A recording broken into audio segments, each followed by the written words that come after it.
Halo kawan-kawan, saat ini saya sedang berada di taman dan saya ingin berbagi cerita dengan teman-teman.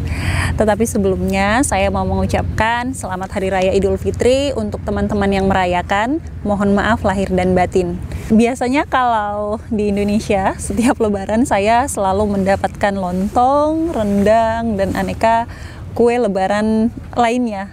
Dan itu adalah hal yang sangat saya rindukan dari Indonesia, makanannya enak-enak.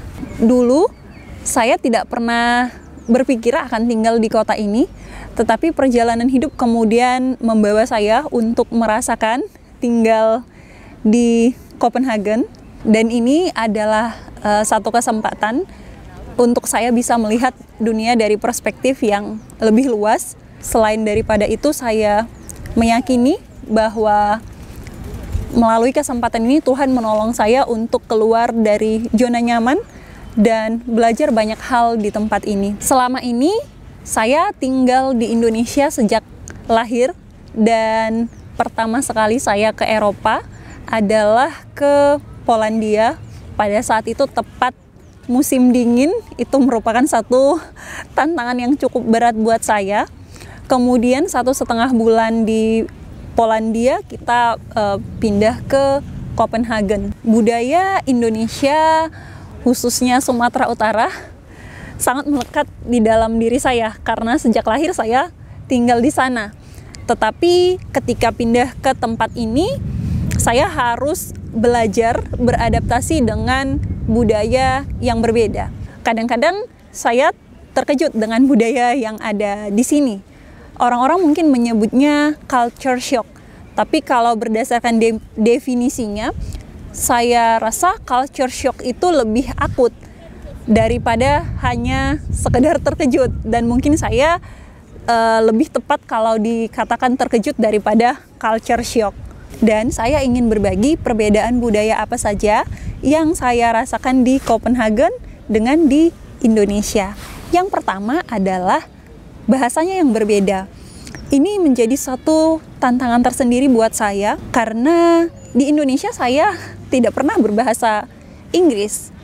Paling kalaupun berbahasa Inggris adalah ketika mata pelajaran bahasa Inggris 1 kali dalam seminggu, dan itu pun di dalam kelas. Kita lebih banyak menggunakan bahasa Indonesia daripada bahasa Inggris. Sehingga ketika mendengarkan orang-orang berbicara di sini, sebenarnya saya mengerti, tetapi untuk berbicara itu sangat sulit buat saya. Bahasa asli di sini adalah Danish, tetapi sebagian besar atau dapat dikatakan mungkin semua orang bisa berbahasa Inggris. Tetapi saya sangat beruntung karena saya menemui teman-teman yang membuat saya nyaman untuk berbicara. Bahkan walaupun kadang-kadang mereka jelas-jelas melihat saya kesulitan untuk mengungkapkan sesuatu, mereka tidak pernah menginterupsi. Dan kalau mereka kemudian tidak mengerti, mereka bertanya atau memparafrasekan apa yang mereka tangkap dari kalimat yang saya ucapkan. Dan mereka sangat banyak menolong saya untuk meningkatkan kemampuan berbahasa Inggris saya. Yang kedua, di mana-mana ada sepeda. Teman-teman mungkin sudah melihat di beberapa video saya, di mana-mana ada sepeda. Jadi orang-orang di sini sangat suka untuk bersepeda kemana-mana. Kita tidak harus punya sepeda, kita bisa menyewa. Jadi di beberapa tempat, hampir di setiap persimpangan ada sepeda yang disewakan. Kita hanya melakukan scan barcode untuk melakukan pembayaran, kemudian kita bisa menggunakan sepedanya. Dan sepeda di sini bermacam-macam bentuknya sesuai dengan kebutuhan. Teman-teman bisa lihat di video saya yang ini, sangat unik-unik bentuknya. Terkait dengan hal ini, saya sangat terkesan dalam pembicaraan dengan seorang teman. Saya katakan ke dia, saya pikir kamu akan pergi dengan menggunakan mobil. Tapi dia berkata, oh tidak, saya akan berjalan dengan kamu ke arah sana. Dan keluarga kami tidak punya mobil, kami punya family bike. Itu sepeda untuk keluarga. Dan katanya kami tidak membutuhkan mobil sejauh ini. Dan saya tahu bahwa teman saya ini adalah keluarga konsulat yang tentunya sangat mampu untuk membeli mobil, tetapi memilih untuk tidak membelinya karena tidak membutuhkannya. Di Indonesia, selain daripada karena jalanan yang tidak mendukung untuk pesepeda, juga cuaca yang cukup panas, masih ada stigma kasihan kepada orang-orang yang menggunakan sepeda. Dan sebaliknya, melihat bahwa menggunakan mobil yang bagus adalah sebuah prestis. Sehingga pembicaraan kami ini sangat melekat di hati saya, bahwa membeli sesuatu adalah karena kebutuhan, bukan karena hal yang lainnya. Yang ketiga, orang Denmark itu taat aturan. Salah satu contoh yang sehari-hari kita lihat adalah patuh pada rambu-rambu lalu lintas. Jadi, selama lampu merah menyala, tidak ada satu kendaraan pun yang akan terus melaju meskipun jalanan di depannya kosong. Dan di sini untuk pejalan kaki juga ada lampu lalu lintas. Pejalan kaki juga tidak akan menyeberang jalan selama lampu merah menyala, sekalipun jalanan di depannya kosong. Dan pada umumnya orang-orang menyeberang di zebra cross. Kalau di Indonesia mungkin kita tidak selalu seperti itu gitu. Kita menyeberang di mana tempat yang terdekat dengan kita. Kemudian Copenhagen sangat internasional. Dari yang saya ketahui bahwa peraturan untuk imigran bisa tinggal di kota ini sangat ketat, tetapi 20% dari penduduk kota Copenhagen adalah imigran.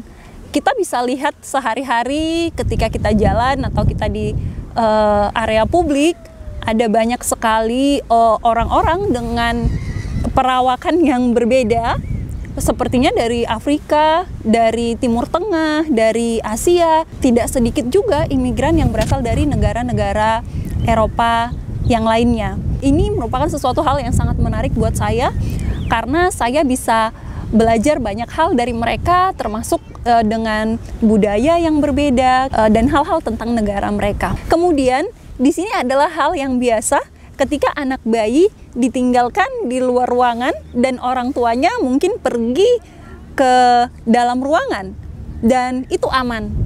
Jadi beberapa kali saya melihat di luar sebuah toko ada stroller, dan di dalam stroller itu ternyata ada anak kecil.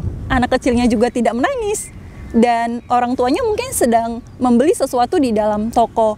Dan ketika saya mendiskusikan hal ini dengan teman saya bilang, ya demikianlah Copenhagen. Copenhagen itu aman, tidak masalah. Selanjutnya, makanan pokok di sini mungkin bisa kita sebut adalah roti. Ini adalah tantangan yang sangat berat buat saya, karena bagi saya sebagai orang Indonesia, disebut makan adalah kalau makannya nasi. Selain makan nasi, itu adalah cemilan.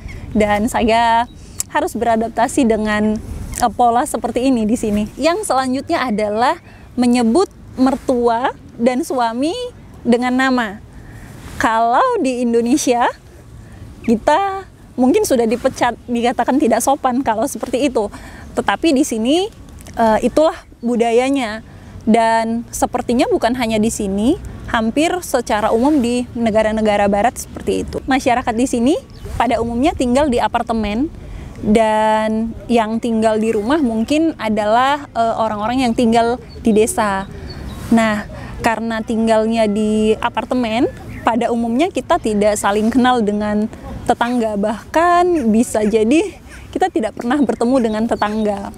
Saya selama 3 bulan tinggal di sini, saya belum pernah bertemu dengan tetangga, sehingga di sini memang tidak ada gosip-gosip tetangga ya. Lalu di sini tidak ada selang untuk membasuh di toilet. Saya dulu berpikir bahwa hal ini hanya terjadi di negara-negara barat, tetapi setelah saya membaca, ternyata hal yang umum di seluruh dunia adalah membasuh dengan menggunakan tisu toilet. Jadi yang kita lakukan di Indonesia itu adalah hal yang tidak umum di dunia ini. Tetapi saya tidak bisa lepas dari kebiasaan ini. Jadi saya tetap harus membasuh dengan air. Hal yang sangat menarik buat saya adalah orang-orang di sini memiliki keinginan belajar yang sangat tinggi. saya mengikuti sebuah kelas, dan di kelas saya ada 4 orang yang adalah pensiunan.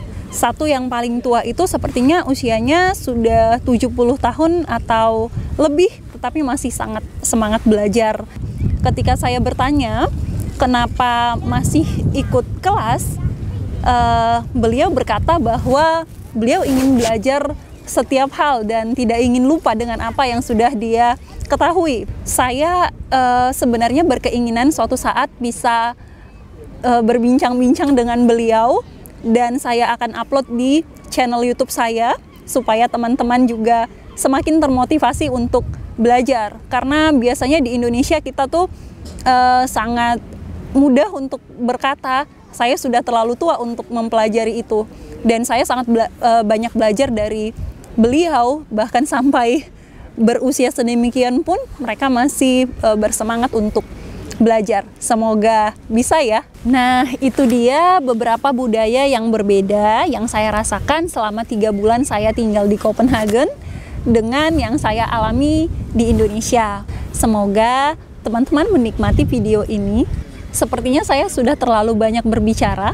Terima kasih sudah menonton. Silahkan like, komen, share, dan subscribe supaya teman-teman tidak melewatkan video-video saya selanjutnya. Bye, sampai bertemu di video saya selanjutnya.